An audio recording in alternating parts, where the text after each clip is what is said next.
Hello students, welcome back to Mandeep education academy's YouTube channel. बच्चों, class 12th physics के important topics की series में इस वीडियो में हम लोग बात करने जा रहे हैं आपके क्लास 12th फिजिक्स के चैप्टर अल्टरनेटिंग करंट से एक बहुत इंपॉर्टेंट टॉपिक की, और वो है ट्रांसफॉर्मर। ट्रांसफॉर्मर से रिलेटेड जो कुछ भी आपको एग्जाम में पूछा जा सकता है वो सारा इस वीडियो में हम डिस्कस कर लेंगे।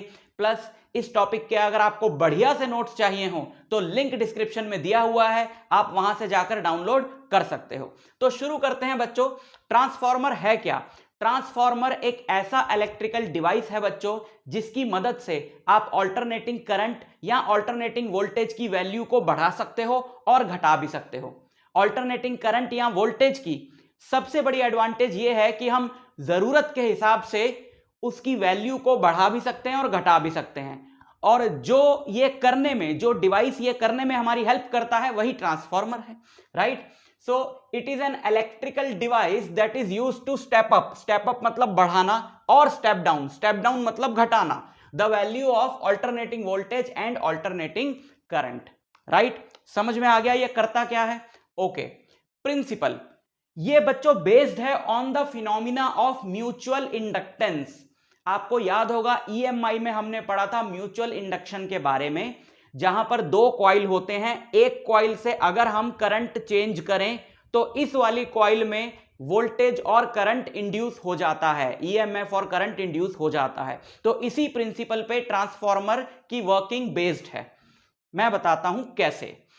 दो तरह के ट्रांसफॉर्मर होते हैं बच्चों, NCERT का ये डायग्राम मैं उठा लाया हूं। दो तरह के ट्रांसफॉर्मर्स होते हैं, एक ये और एक ये, राइट।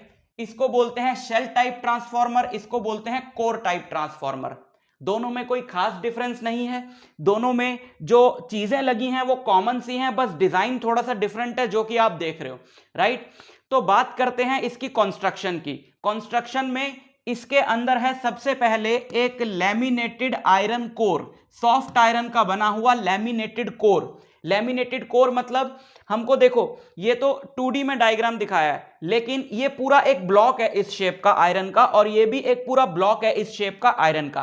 पर हम एक पूरा बड़ा ब्लॉक लेने की बजाय, कैसा ब्लॉक है जरा मैं आपको समझाऊं। 3D में अगर आपको मैं दिखाऊं तो ये ऐसा ब्लॉक है, राइट, ऐसा। ये समझ में आया? 3D में आप समझो इसको। तो ये हमको एक ऐसा ब्लॉक चाहिए सॉफ्ट आयरन का, लेकिन हम एक पूरा सॉलिड ब्लॉक लेने की बजाय हम इसी शेप की पतली पतली शीट्स लेते हैं और उन्हें आपस में जोड़ देते हैं। इससे एडी करंट्स को कम करने में मदद मिलती है। ऐसे कोर को बोलते हैं लैमिनेटेड कोर।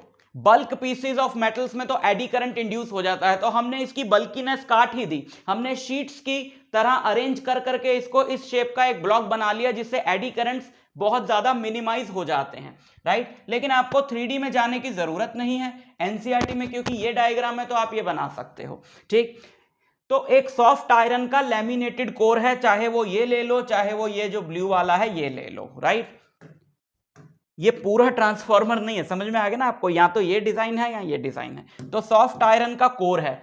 अच्छा, सॉफ्ट आयरन के कोर पे दो कॉपर की कॉइल्स लपेटी हुई हैं, या तो ऐसे जैसे यहां देख रहे हो, एक ये, इसको बोलते हैं प्राइमरी कॉइल, और ये सेकेंडरी कॉइल। किस बेसिस पे हमने प्राइमरी और सेकेंडरी नाम रखे हैं अभी पता चल जाएगा। या फिर आप यही दोनों कॉइल्स को यहां पे बीच वाली आर्म पे भी लपेट सकते हो शेल टाइप ट्रांसफॉर्मर के डिजाइन में।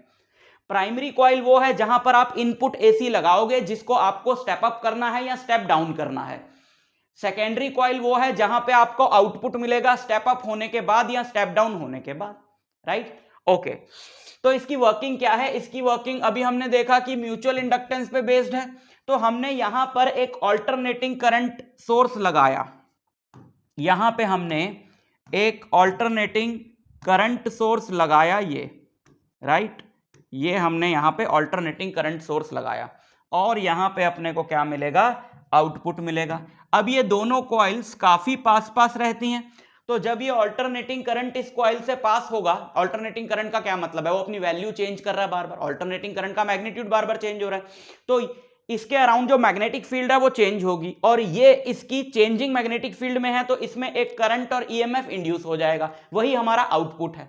राइट। तो जो इनपुट रहता है, जो अप्लाइड करंट रहता है, और जो आउटपुट रहता है वो इंड्यूस्ड रहता है। तो ये फिनोमिना ऑफ म्यूचुअल इंडक्टेंस पे बेस्ड है। बहुत ही सिंपल इसकी वर्किंग है। देखो आगे हम कुछ पैरामीटर्स लिखेंगे, कुछ पैरामीटर्स के सबस्क्रिप्ट पे हमने P लिखा है, कुछ पे S लिखा है। तो जिस पे P लिखा है वो प्राइमरी कॉइल से रिलेटेड है, जिस पे S लिखा है वो सेकेंडरी कॉइल से रिलेटेड है। ठीक, ओके। सो वर्किंग, देखो आपने EMI में एक फॉर्मूला पढ़ा होगा, ये वाला E equal to minus N D five B by D T, ये है मैग्नेटिक फ्लक्स। तो प्राइमरी कॉइल के साथ जो EMF लिंक्ड है वो EP हो गई। Number of turns in primary coil is NP। तो ये फॉर्मूला लगाया जा सकता है प्राइमरी कॉइल के लिए। सिमिलरली सेकेंडरी कॉइल के लिए ये फॉर्मूला लगाया जा सकता है। अब d5/dt हमने दोनों में सेम लिया है, एज्यूमिंग कि there is no flux leakage. ये दोनों कॉइल्स बहुत पास पास हैं, जो एक के साथ rate of change of flux है वही दूसरे के साथ है, बट ऐसा सच में नहीं होता। Let us assume an ideal situation, right, जहां ऐसा हो रहा है। सो ये दोनों इक्वेशंस हैं हमारे पास, एक ये इक्वेशन है, ये इक्वेशन है। इन दोनों को अगर हम डिवाइड कर दें, हमने सिंपली इनको डिवाइड कर देना है। अगर हम इन दोनों को डिवाइड कर दें तो माइनस से माइनस कटेगा, इस पूरे से ये कटेगा, and we are left with ES by EP equal to NS by NP, right. यही फॉर्मूला है जिससे हमें सारी वर्किंग समझ में आ जाएगी। This ratio ES by EP या NS बाई NP, इसको बोलते हैं ट्रांसफॉर्मेशन रेशियो, और इसको K से डिनोट करते हैं।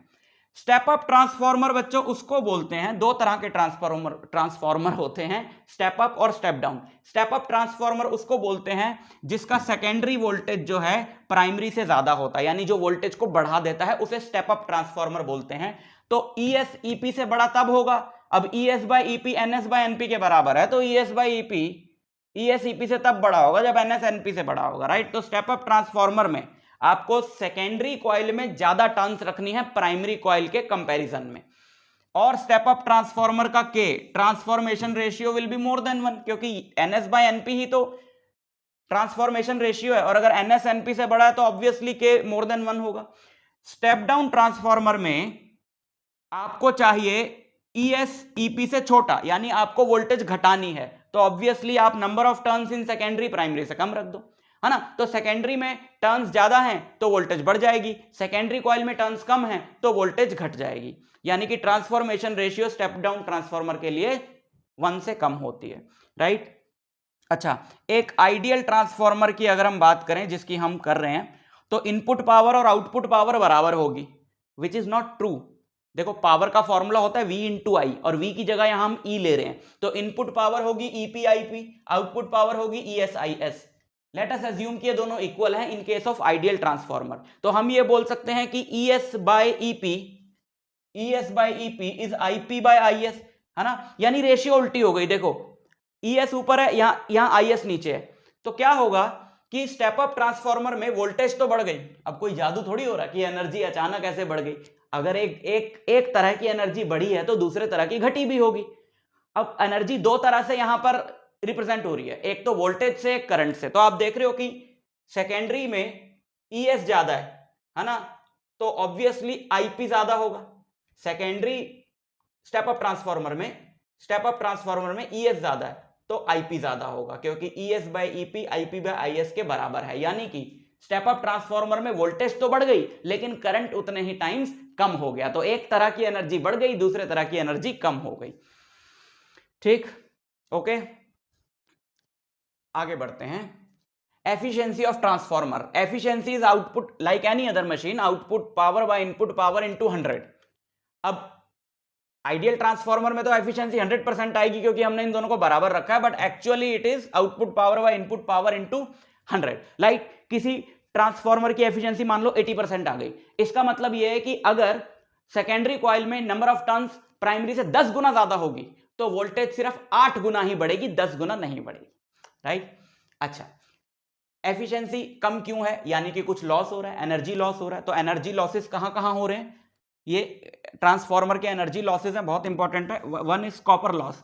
अब कॉपर की कॉइल्स में से करंट पास होगा तो हीट तो पैदा होगी, है ना, तो that is copper loss. Eddy current loss, iron के कोर में से भी जब करंट जाएगा तो हमने एडी करंट्स को मिनिमाइज कर दिया, खत्म तो नहीं किया ना, तो कुछ एडी करंट्स वहां पर इंड्यूस होंगे जिसकी वजह से हीट पैदा होगी, और heat is also an energy loss. तो वही हीट लॉस कॉपर कॉइल्स में भी हो रहा है और वही आयरन कोर में भी हो रहा है, हिस्टेरेसिस लॉस। अब जब बार बार ऑल्टरनेटिंग करंट पास होगा आयरन कोर से तो वो बार बार मैग्नेटाइज होगा, डीमैग्नेटाइज होगा, मैग्नेटाइज होगा, डीमैग्नेटाइज होगा, तो उसके अंदर के जो मैग्नेटिक डोमेन्स हैं वो मैग्नेटिक फील्ड में अलाइन करेंगे, डी अलाइन करेंगे, अलाइन करेंगे, डी अलाइन करेंगे, तो इस वजह से उन्हें वर्क करना पड़ता है और ये वर्क हीट की फॉर्म में लॉस होता है। तो ये 3 एनर्जी लॉसेस हो गए। Fourth energy losses flux leakage. हमने एज्यूम किया है कि जितना फ्लक्स इसके साथ लिंक्ड है उतना इसके साथ लिंक्ड है, बस ऐसा नहीं होता, कुछ फ्लक्स लीक करता है एयर में। और magneto restriction, humming noise of transformer. किसी भी बड़े ट्रांसफॉर्मर के पास से अगर आप गुजरोगे तो आपको ऐसी आवाज आएगी, हमिंग नॉइज। वो इसलिए आती है क्योंकि इसकी जो कॉइल्स हैं, इन कॉइल्स में से बार ऑल्टरनेटिंग करंट पास हो रहा है, तो ऑल्टरनेटिंग करंट अपनी डायरेक्शन बदलता है, तो एक बार एक तरफ करंट क्लॉकवाइज होगा, दूसरी तरफ एंटी क्लॉकवाइज होगा, लेकिन फिर दूसरे हाफ साइकिल में यहां क्लॉकवाइज होगा, यहां एंटी क्लॉकवाइज होगा, तो नॉर्थ साउथ इनके बदलते हैं। तो जब नॉर्थ साउथ बनते हैं तो कॉइल्स ऐसे अट्रैक्ट करते हैं, फिर रिपेल, फिर अट्रैक्ट, फिर रिपेल, राइट। तो इससे क्या होता है, साउंड प्रोड्यूस होती है। So that is magneto restriction. जहां पर भी हमको अल्टरनेटिंग करंट को स्टेप अप या स्टेप डाउन करना हो वहां ट्रांसफार्मर यूज होते हैं, पावर स्टेशंस में यूज होते हैं, हमारे घरों में यूज होते हैं, आपके चार्जर्स के अंदर ट्रांसफार्मर्स लगे हैं, क्योंकि आपका मोबाइल फोन 10 से 15 वोल्ट पे चार्ज होगा, लेकिन आपके घर में 220 वोल्ट की सप्लाई आ रही है, तो पहले उसको स्टेप डाउन करना पड़ेगा, राइट। तो ये पूरा एक 5 नंबर में भी पूछा जा सकता है क्वेश्चन, तो इसको प्रिपेयर कर लेना, बहुत ही इंपॉर्टेंट है, नोट्स डाउनलोड कर लेना। मैं आपसे मिलता हूं नेक्स्ट लेक्चर में, तब तक के लिए ऑल द वेरी बेस्ट।